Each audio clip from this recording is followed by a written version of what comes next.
حدیث رسول لایا ہوں، میں مدینے کے پھول لایا ہوں، میں حدیث رسول لایا ہوں، میں حدیث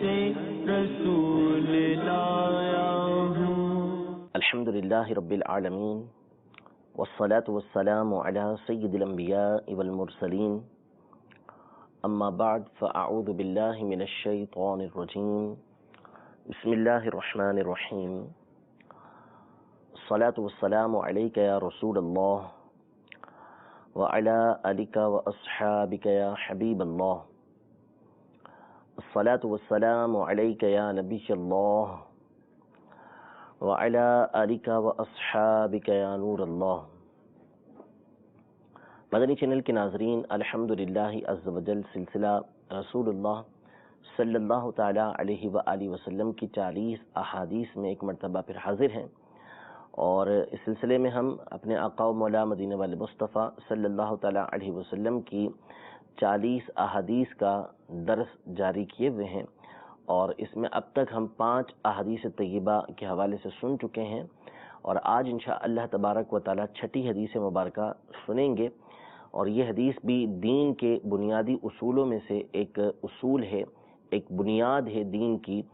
جو آج کے درس کے اندر ہم سنیں گے۔ امام نووی رحمۃ اللہ تعالی علیہ فرماتے ہیں الحدیث السادس، یعنی 6 حدیث پاک، عن ابی عبداللہ النعمان بن بشیر رضی اللہ تعالی عنہما قال سمعت رسول اللہ صلی اللہ تعالی علیہ وسلم یقول ان الحلال بیجن وان الحرام بیجن وبینہما امور مشتبہات لا يعلمہن کثیر من الناس فمن اتقى الشبہات فقد استبرأ لدینہ وعرضہ ومن وقع في الشبہات وقع في الحرام كالراعي يرعى حول الحمى يوشك أن يرتع فيه ألا وإن لكل ملك حما ألا وإن حمى الله محارمه ألا وإن في الجسد مضغة إذا صلحت صلح الجسد كله وإذا فسدت فسد الجسد كله ألا وهي القلب۔ رواہ البخاری و مسلم، یعنی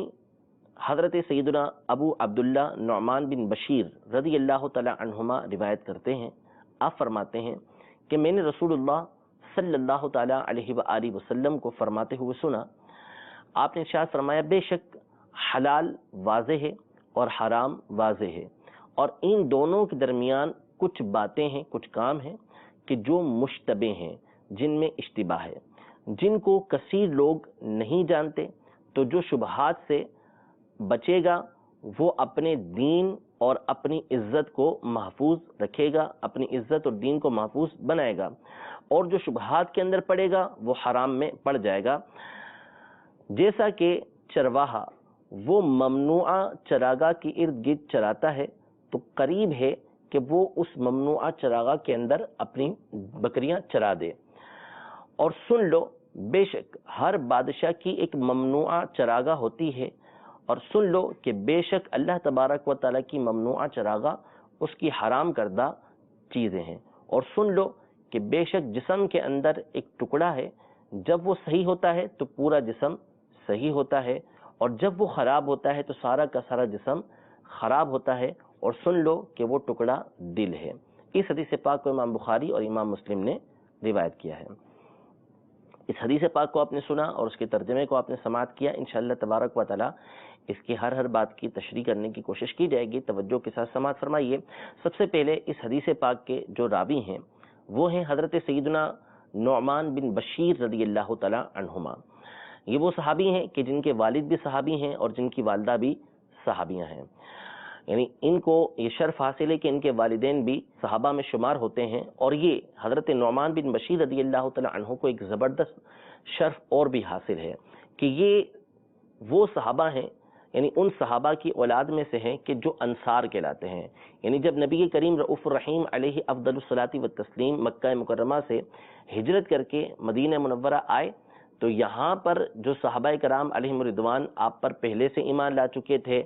یا آپ علیہ الصلوۃ والسلام کی تشریف آوری پر وہ ایمان لے کر آئے، اور انہوں نے دیگر جو صحابہ کرام علیہم رضوان نبی کریم صلی اللہ تعالیٰ علیہ وسلم سے پہلے ہجرت کر کے آئے یا آپ علیہ الصلوۃ والسلام کے بعد ہجرت کر کے آئے، ان کی بے مثل مدد کی. یہ دو قبیلے تھے اوس و خزرج کے نام سے، انہوں نے ایسی مدد کی مسلمانوں کی، یعنی جو مکہ مکرمہ سے کفار کے ستائے ہوئے ہجرت کر کے مدینہ منورہ پہنچے تو بے مثال انہوں نے مدد کی کہ اپنے مال میں سے، اور حتیٰ کہ بعض نے تو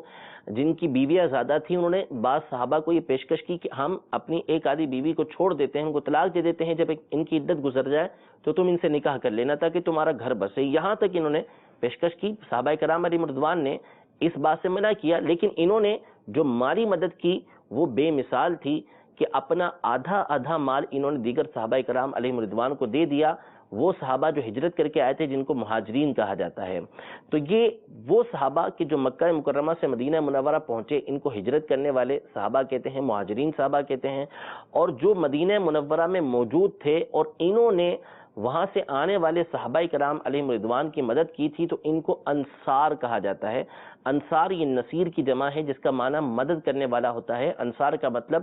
مدد کرنے والوں کی جماعت، مدد کرنے والوں کا گروہ. تو یہ انصار صحابہ کرام علیہ رضوان جو پہلے سے مدینہ منورہ کے اندر موجود تھے، اور وہ صحابہ کے جو مکہ مکرمہ سے ہجرت کر کے آئے تھے وہ مہاجر صحابہ کہلاتے ہیں. جو صحابہ ہجرت کر کے مدینہ منورہ پہنچے تھے ان صحابہ کرام میں سب سے پہلے جس گھر کے اندر ولادت ہوئی اور جس بچے کی ولادت ہوئی، وہ بچے کی ولادت حضرت سیدنا عبداللہ بن زبیر رضی اللہ تعالیٰ عنہ کی ہوئی. سیدنا عبداللہ بن زبیر رضی اللہ تعالیٰ عنہ نبی کریم صلی اللہ تعالیٰ علیہ وسلم کے پھپھی زاد بھائی حضرت زبیر بن العوام رضی اللہ تعالیٰ عنہ اور حضرت بی بی عائشہ صدیقہ رضی اللہ تعالیٰ عنہا کی بہن حضرت اسماء بنت ابی بکر رضی اللہ تعالیٰ عنہما، ان کے یہ دونوں میاں بیوی ہیں، حضرت زبیر بن العوام رضی اللہ تعالیٰ عنہ اور حضرت اسماء رضی اللہ تعالیٰ عنہا. ان کے گھر جو ولادت ہوئی وہ حضرت عبداللہ بن زبیر رضی اللہ تعالیٰ عنہما کی ہوئی. اور یہ سب سے پہلے بچے تھے کہ جو اسلام کے اندر جن کی ولادت ہوئی، یعنی مہاجرین کے یہاں جس بچے کی سب سے پہلے ولادت ہوئی وہ حضرت عبداللہ بن زبیر رضی اللہ تعالیٰ عنہما ہے. اور انصار کے یہاں اسلام میں سب سے پہلے جس بچے کی ولادت ہوئی وہ حضرت نعمان بن بشیر رضی اللہ تعالیٰ عنہما ہیں. یعنی اسلام لانے کے بعد صحابہ کرام علیہ رضوان میں جن کے گھر میں ولادت ہوئی، سب سے پہلی ولادت مہاجرین کے یہاں عبداللہ بن زبیر رضی اللہ تعالیٰ عنہما کی ہوئی، اور انصار کے یہاں پر حضرت نعمان بن بشیر رضی اللہ تعالیٰ عنہما کی ہوئی. آپ کی ولادت اس وقت ہوئی جب نبی کریم صلی اللہ تعالیٰ علیہ وآلہ وسلم مکہ مکرمہ سے مدینہ منورہ تشریف لا چکے تھے اور آپ کو وہاں پر آئے تقریباً 14 ماہ ہو چکے تھے. تو حضور علیہ الصلوۃ والسلام کے مدینہ منورہ آنے کے 14 ماہ کے بعد حضرت نعمان بن بشیر رضی اللہ تعالیٰ عنہما کی ولادت ہوئی. تو اس اعتبار سے جس وقت نبی کریم صلی اللہ تعالیٰ علیہ وآلہ وسلم نے دنیا سے پردہ فرمایا تو اس وقت حضرت نعمان بن بشیر رضی اللہ تعالیٰ عنہما یہ تقریباً 9 سال کے تھے. تو انہوں نے نبی کریم صلی اللہ تعالیٰ علیہ وآلہ وسلم سے تقریباً 104 حدیثیں روایت کی ہیں. اکثر حدیثیں وہ ہیں کہ جو انہوں نے دیگر صحابہ کرام علیہ رضوان سے سنی ہیں، لیکن یہ حدیث مبارکہ خود حضرت نعمان بن بشیر رضی اللہ تعالیٰ عنہما اس بات کی صراحت کرتے ہیں کہ میں نے نبی کریم صلی اللہ تعالیٰ علیہ وسلم کو فرماتے ہوئے سنا ہے. اور مسلم شریف کی حدیث مبارکہ ہے کہ احوا الی اذنیہ، کہ آپ نے اپنے کانوں کی طرف اشارہ کرتے ہوئے کہا، یعنی ان کانوں کے ذریعے میں نے نبی کریم صلی اللہ تعالیٰ علیہ وآلہ وسلم کی اس حدیث مبارکہ کو سنا ہے. یہ اس بات کو بیان کرنا مقصود ہے یہاں پر کہ یہ جو حدیث مبارکہ ہے مجھے اچھی طریقے سے یاد ہے، اس میں کوئی بھولا نہیں ہوں، کیونکہ یہ میں نے خود نبی کریم صلی اللہ تعالیٰ علیہ وسلم کو فرماتے ہوئے سنی ہے. تو حضرت نعمان بن بشیر رضی اللہ تعالیٰ عنہما اس حدیث مبارکہ کے راوی ہیں، روایت کرنے والے ہیں. ان کا مختصر تعارف آپ کی بارگاہ میں عرض کیا. آگے رسول اللہ صلی اللہ تعالیٰ علیہ وآلہ وسلم کا فرمان ہے کہ آپ نے ارشاد فرمایا، ان الحلال بین، بے شک حلال واضح ہے، وان الحرام بین، اور بے شک حرام واضح ہے، وبینہما امور مشتبہات، اور ان کے درمیان کچھ ایسے معاملات ہیں کہ جو مشتبہ ہیں.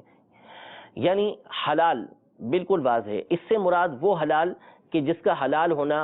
قرآن و حدیث کے اندر موجود ہے، کہ اللہ تبارک و تعالی نے اس کا حلال ہونا بیان فرمایا،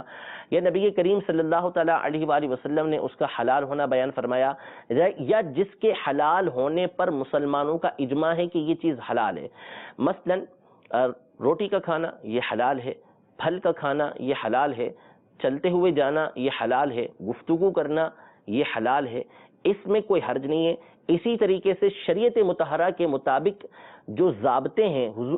شریعت نے جو ضابطے رکھے ہیں اس کے مطابق مال کو حاصل کرنا یا مال کا حاصل ہو جانا، اگر ان ضابطوں کے مطابق کوئی چیز ہمیں حاصل ہوتی ہے تو وہ چیز حلال ہوتی ہے. تو وہ معاملے کہ جن کو قرآن و حدیث میں واضح کر دیا گیا یا مسلمانوں کا جس پر اجماع ہوا کہ یہ چیز حلال ہے، تو یہاں حدیث مبارکہ سے مراد یہ فرمایا کہ ان الحلال بین، بے شک حلال یہ بین ہے، واضح ہے. اور تو اس سے مراد وہ حلال ہے کہ قرآن و حدیث میں جس کی صراحت موجود ہے، یا علماء اس کے حلال ہونے پر متفق ہیں، یا مولا علی قاری رحمۃ اللہ تعالی فرماتے ہیں کہ جس کا حرام ہونا یہ بیان نہ کیا گیا ہو، یعنی یہ نہ بیان کیا گیا ہو کہ یہ حرام ہے، تو پھر اس صورت میں بھی وہ حلال کے زمرے کے اندر آتا ہے. اس بات کو حضرت علامہ مولا علی قاری رحمۃ اللہ تعالی علیہ نے اپنی کتاب المبین المعین لفہم الاربعین کے اندر بیان کیا ہے. تو یہ ارشاد فرمایا کہ بے شک حلال بین ہے اور اس میں کوئی خفا نہیں ہے، واضح ہے. اور پھر فرمایا کہ وَإِنَّ الْحَرَامَ بَيِّنٌ، اور بے شک حرام بھی بالکل واضح ہے. اس سے مراد وہ حرام ہے جسے شریعت نے حرام قرار دیا. اب اس کو حرام کہنے کی وجہ، یعنی ایک تو بالکل واضح ہوگا کہ شریعت مطالعہ اس کو حرام کہہ چکی ہوگی، قرآن و حدیث میں اس کی حرمت آئی ہوگی. جیسے مثال کے طور پر زنا ہے، شراب پینا ہے، یا جو دیگر اس طرح کے معاملات ہیں، والدین کو ستانا ہے، ان کو تکلیف دینا ہے، کسی پر تہمت لگانا ہے. یہ وہ چیزیں ہیں کہ قرآن و حدیث میں ان کی حرمت کے اوپر صراحت کے ساتھ وضاحت ہو چکی ہے کہ یہ چیزیں حرام ہیں. اب ان کا حرام قرار دیا جانا، کبھی تو ان کے اندر جو ضرر ہوگا وہ بالکل واضح ہوگا، واضح ضرر کی وجہ سے شریعت مطہرہ نے اس کو حرام قرار دیا. جیسے زہر ہے، زہر کھانا شریعت نے حرام قرار دیا کہ زہر کھائیں گے تو اس صورت میں جو ضرر ہے، جو نقصان ہے وہ بالکل واضح ہے. اسی طرح شراب پینا، اس میں جو ضرر ہے وہ بالکل واضح ہے کہ شراب پینے کے بعد بندے کی عقل چلی جاتی ہے، طرح طرح کے افعال غلط اس سے سرزد ہوتے ہیں. بعض اوقات مصلحت پوشیدہ ہوتی ہے، اس کی مصلحت ایسی ہوتی ہے کہ جو فی الوقت ہمیں نظر نہیں آتی، لیکن شریعت نے اس کو حرام قرار دیا ہوتا ہے تو اس کے اندر پوشیدہ حکمتیں موجود ہوتی ہیں. جیسے مثال کے طور پر مجوسی کا ذبیحہ یا مشرک کا ذبیحہ، اس کو کھانے سے منع کر دیا گیا. اب اس میں بظاہر ہمیں وہ چیز نظر نہیں آتی کہ کیا اس میں کیا ضرر ہے، کیا نقصان ہے، لیکن شریعت مطہرہ نے باطنی طور پر اس کے اندر جو ضرر موجود ہے، جو مسلمان کے اخلاق کے اوپر اثر انداز ہوتا ہے اور اس کے جو نتائج اس کے دل کے اوپر مرتب ہوتے ہیں، اس بنیاد پر شریعت مطہرہ نے مشرک کے، مجوسی کے جو ذبیح ہیں ان کو حرام قرار دیا کہ وہ ذبح کر دیں، تو اس صورت میں مسلمان اس کو کھا نہیں سکتا. تو حلال بھی واضح ہے اور حرام بھی واضح ہے، یہ حدیث مبارکہ کے اندر بیان فرمایا. پھر اس کے بعد فرمایا کہ ان دونوں کے درمیان کچھ امور ہیں، کچھ معاملے ہیں کہ جو مشتبہ ہیں. مشتبہ یعنی جس کے اندر کسی طرح کا شبہ موجود ہو، یعنی وہ چیز ہمارے سامنے واضح نہ ہو سکے، ایسی حلال نہ ہو کہ جس کو ہم کہیں کہ یہ قرآن و حدیث کے اندر حلال ہو چکی ہے یا علماء کا اس کے حلال ہونے پر اجماع موجود ہے، ایسا نہ ہو سکے. اسی طرح حرام ہونے کے اعتبار سے بھی وہ واضح نہ ہو کہ بالکل قرآن و حدیث میں اس کا حرام ہونا یہ واضح الفاظ کے اندر آیا ہے یا مسلمانوں کے اس کے حرام ہونے پر اجماع ہو چکا ہے، ایسا وہ نہ ہو، بلکہ ان کے درمیان میں ہو. ایک دلیل اس بات کا تقاضا کرے کہ شاید یہ حرام ہے اور ایک دلیل اس بات کا تقاضا کرے کہ یہ حلال ہے، دونوں کے درمیان میں رہے. یا اسی طرح ایک نظر دیکھیں، ایک جہت سے دیکھیں، ایک طرف سے دیکھیں تو وہ ہمیں حلال نظر آئے اور دوسری طرف سے دیکھیں تو وہ ہمیں حرام نظر آئے، تو دونوں کے درمیان رہے. ایسی صورتحال مشتبہ بن جاتی ہے. تو ایسے امور کے بارے میں فرمایا کہ وَبَيْنَهُمَا أُمُورٌ مُشْتَبِهَاتٌ، ان دونوں کے درمیان کچھ امور ایسے ہیں کہ جو مشتبہ ہیں، یعنی ان کا حلال اور حرام ہونا یہ واضح نہیں ہے. لیکن فرمایا کہ لا يعلمهن كثير من الناس، بہت سے لوگ ان کو نہیں جانتے، یعنی یہ حلال ہے یا حرام ہے، ان کا حکم بہت سے لوگ نہیں جانتے. اس میں اس بات کی طرف اشارہ ہے کہ بہت سے لوگ نہیں جانتے، تو اس کا مطلب ہے کہ بعض افراد ہیں کہ جو ان کے حلال اور حرام ہونے کو جانتے ہیں کہ آیا یہ حلال ہے یہ حرام ہے، اور وہ کون ہیں؟ وہ علماء محققین ہیں، وہ مجتہدین ہیں۔ ان کے سامنے جب کوئی ایسی بات آتی ہے کہ جس کا صراحت کے ساتھ قرآن و حدیث کے اندر تذکرہ نہیں ہوتا، علماء کا، امت کا اس کے حرام یا حلال ہونے پر اتفاق نہیں ہوا ہوتا، لیکن جب ان کے سامنے وہ بات آتی ہے تو قرآن و حدیث کی روشنی کے اندر وہ دلائل کو دیکھ کر اس کے حلال یا حرام ہونے کا فیصلہ کرتے ہیں۔ وہ بتا دیتے ہیں کہ یہ چیز حلال ہے، لہذا وہ حلال کے ساتھ لاحق ہو جاتی ہے، وہ بتا دیتے ہیں کہ یہ چیز حرام ہے تو وہ حرام کے ساتھ لاحق ہو جاتی ہے۔ یعنی عام لوگ یا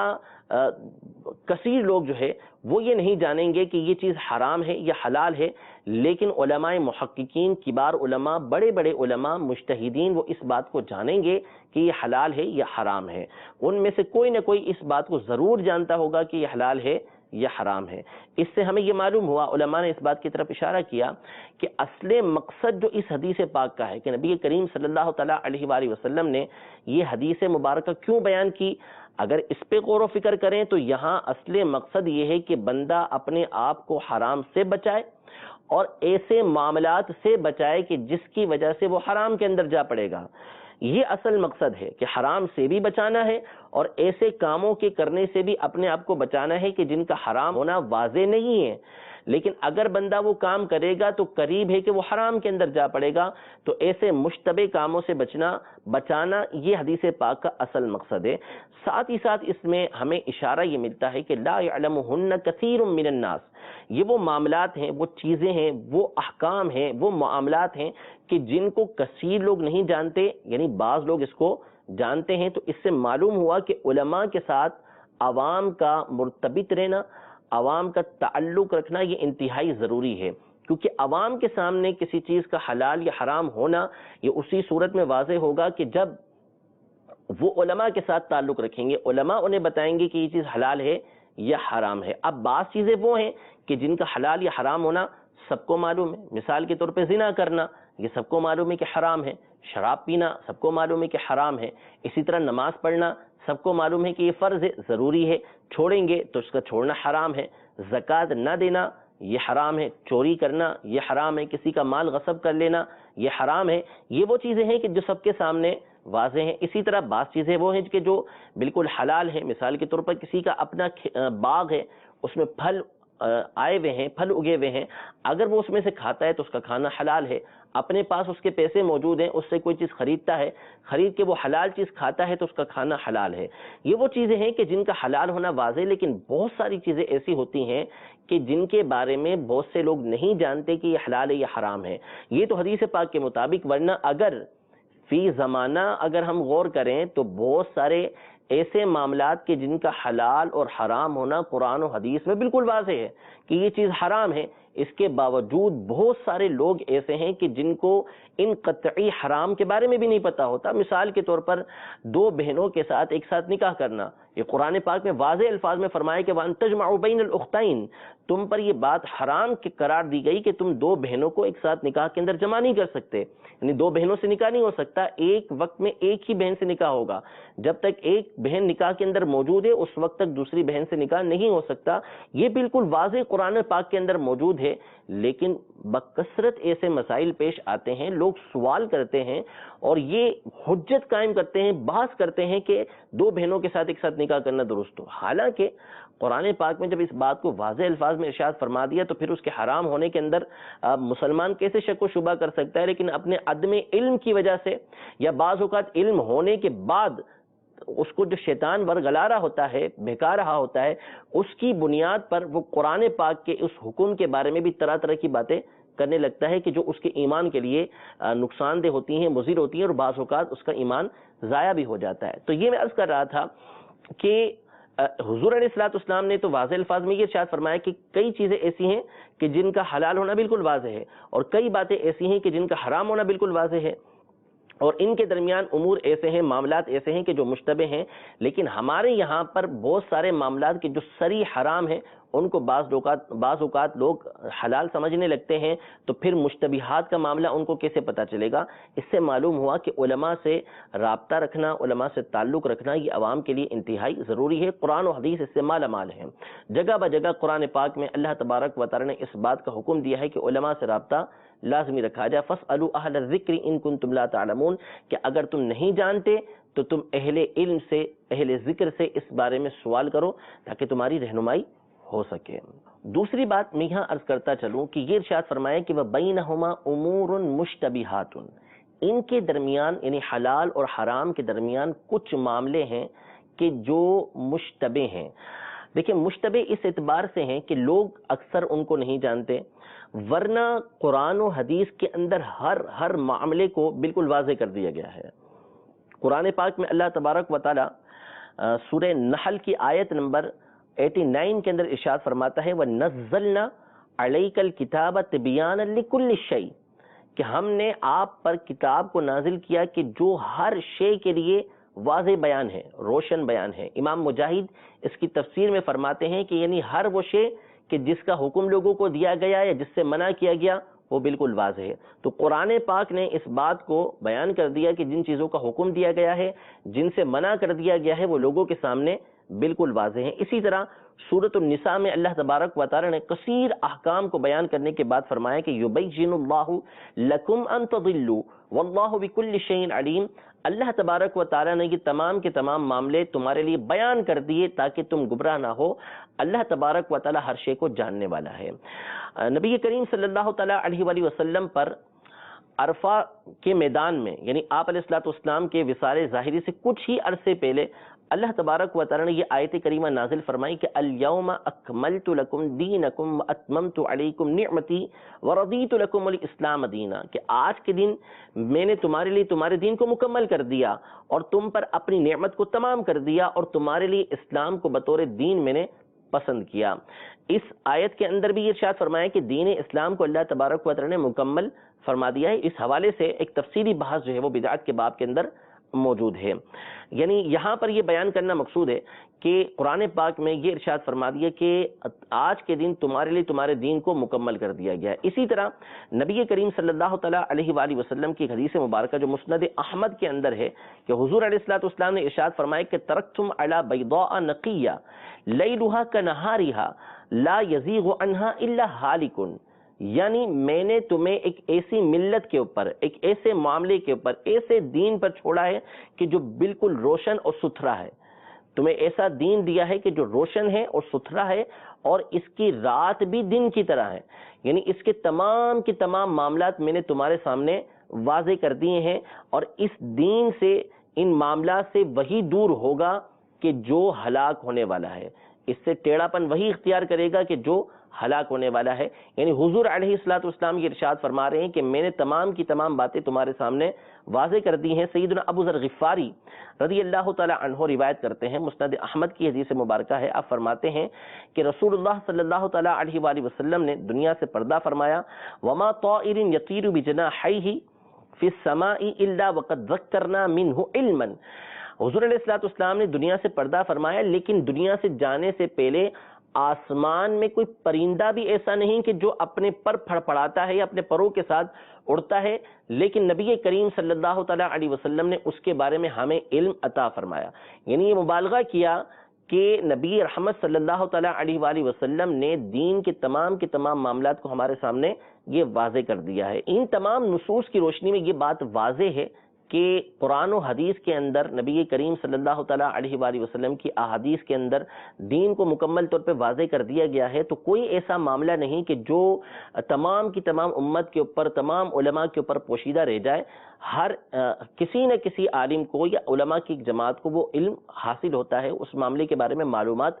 ہوتی ہے. ہاں بعض دوسروں کے اوپر وہ معاملہ مشتبہ رہتا ہے, تو فی نفس ہی خود کسی مسئلے کے اندر ایسا خفا نہیں ہوتا, ایسا اس کے اندر مشکل نہیں ہوتی کہ جس کو حل ہی نہ کیا جا سکے. علماء کا ایک گروہ موجود ہوتا ہے جو اس بارے میں متخصص ہوتے ہیں, جن کو اس کا تجربہ حاصل ہوتا ہے کہ وہ ان مسائل کو حل کر سکتے ہیں. تو یہ جو ارشاد فرمایا کہ وَبَيْنَهُمَا أُمُورٌ مُشْتَبِهَاتٌ, کہ ان کے درمیان کچھ معاملے ایسے ہیں کہ جو مشتبہ ہیں, یعنی کثیر لوگوں کے اوپر مشتبہ ہیں, ورنہ جو علماء محققین ہیں وہ اس مسئلے کو جانتے ہیں. تو اس سے یہ بات معلوم ہوئی کہ مسئلہ فی نفسی ہی قرآن و حدیث کے اندر موجود ہوتا ہے, اس کو نکالنے کے لیے علماء کی حاجت ہوتی ہے، اور علماء کے لیے اور عوام کے لیے علماء کی حاجت رہتی ہے۔ عوام علماء سے منسلک رہیں گے، علماء قرآن و حدیث کے ذریعے سے ان کے سامنے مسائل کو بیان کرتے رہیں گے، تو انشاءاللہ تبارک و تعالی بات بالکل جو ہے وہ لوگوں کے سامنے واضح ہوتی چلی جائے گی، اور دین پر عمل کرنا بالکل سہل رہے گا۔ یہاں یہ عرض کرتا چلوں کہ ہر عالم کا بھی یہ منصب نہیں ہوتا کہ وہ قرآن و حدیث سے براہ راست استدلال کر سکے۔ قرآن و حدیث سے استدلال کرنے کے لیے کثیر علوم کی ضرورت ہوتی ہے، انتہائی تجربے کی ضرورت ہوتی ہے، ایسے ماہر اساتذہ کی ضرورت ہوتی ہے کہ جن کو قرآن و حدیث پر مکمل عبور حاصل ہو، تو ہی وہ قرآن و حدیث سے مسائل نکال سکتے ہیں۔ وہ علماء، وہ مجتہدین کہ جنہوں نے اپنی ساری کی ساری زندگی قرآن و حدیث کو دے دی، اپنا سارا کا سارا وقت انہوں نے علماء کی بارگاہ میں، صحابہ کی بارگاہ میں، تابعین کی بارگاہ میں، اسلاف کی بارگاہ کے اندر گزارا اور ان سے علم حاصل کیا، وہ قرآن و حدیث پر عبور حاصل کر کے علماء تک ایسے مسائل پہنچاتے ہیں کہ جو واضح ہو جائیں، پھر علماء، دیگر علماء اس کو عوام تک پہنچاتے ہیں، تو سلسلہ چلتا ہے۔ یعنی عوام جو ہے وہ علماء سے مرتبط رہتی ہے، ان سے تعلق رکھتی ہے، علماء مجتہدین کے اقوال سے، مفتیان کرام، علماء جو ہے وہ مفتیان کرام سے رابطے میں رہتے ہیں، مفتیان کرام یہ مجتہدین کے اقوال کتب کے ساتھ تعلق رکھتے ہیں، تو یہ سلسلہ چلتا ہوا احادیث طیبہ تک پہنچتا ہے، احادیث طیبہ سے سلسلہ قرآن پاک تک پہنچتا ہے۔ تو یوں ایک سلسلے کے ذریعے ہمارے سامنے مسائل واضح ہوتے چلے جاتے ہیں۔ تو حقیقتاً علماء کے پیچھے چلنا، علماء کی بات کو ماننا، یہ قرآن و حدیث کی بات کو ماننا ہوتا ہے۔ ہاں اگر کوئی شخص، کوئی عالم دین ایسا معاملہ پیش کرتا ہے، ایسی بات کرتا ہے کہ جو قرآن و حدیث کے معارض ہے، مخالف ہے، تو اس صورت میں اس کی بات نہیں مانی جائے گی، کیونکہ علماء کی بات کو ماننا اسی کے ساتھ مربوط ہے، اسی کے ساتھ مشروط ہے کہ ان کی بات قرآن و حدیث کے مطابق ہو۔ اگر قرآن و حدیث سے وہ صریح ٹکراتی ہے تو اس صورت میں ظاہر ہے کہ ان کی بات کو نہیں مانا جائے گا، لیکن اس کا فیصلہ کرنا کہ یہ قرآن و حدیث سے ٹکراتی ہے یا نہیں ٹکراتی، یہ ہر ایک کے بس کی بات نہیں ہے۔ موضوع اس حوالے سے اور بہت زیادہ تفصیلی ہے، بیان کرنا بہرحال یہاں پر جو بنیادی طور پر میرا مقصد تھا وہ یہ تھا کہ یہ ارشاد فرمایا کہ وَبَيْنَهُمَا أُمُورٌ مُشْتَبِهَاتٌ لَا يَعْلَمُهُنَّ كَثِيرٌ مِّنَ النَّاسِ، کہ ان کے درمیان بہت سارے معاملات ایسے ہیں کہ جن کو اکثر لوگ نہیں جانتے، لہذا ضروری ہے کہ علماء سے رابطہ رکھا جائے تاکہ وہ معاملات آپ کے سامنے واضح ہو سکیں۔ پھر اس کے بعد نبی کریم صلی اللہ تعالیٰ علیہ وآلہ وسلم نے یہ ارشاد فرمایا فَمَنِ اتَّقَ الشُّبُہَاتِ،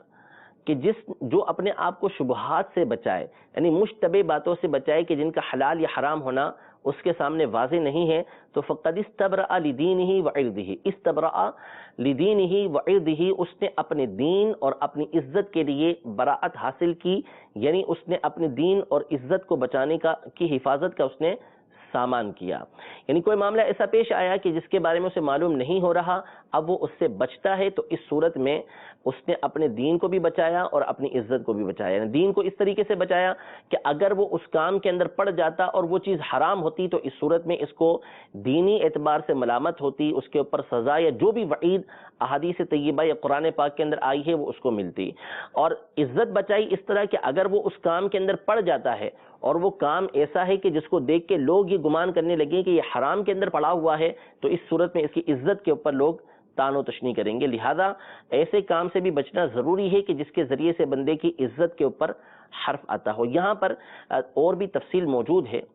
کہ جس میں لوگوں کے طبقات بنتے ہیں، لوگوں کے درجے بنتے ہیں۔ ایک ہوتا ہے کہ لوگ شبہات سے بچیں، اور ایک ہوتا ہے وسوسے کے اندر جا کے پڑھنا۔ وسوسے میں جا کے پڑھنا یہ ایک الگ چیز ہے، اور شبے والی چیزوں سے بچنا یہ الگ چیز ہے۔ شبے سے بچنا کیسے ہوتا ہے اور وسوسے میں پڑھنا کیسے ہوتا ہے؟ پھر بعض لوگ وسوسوں کے اندر پڑھ کے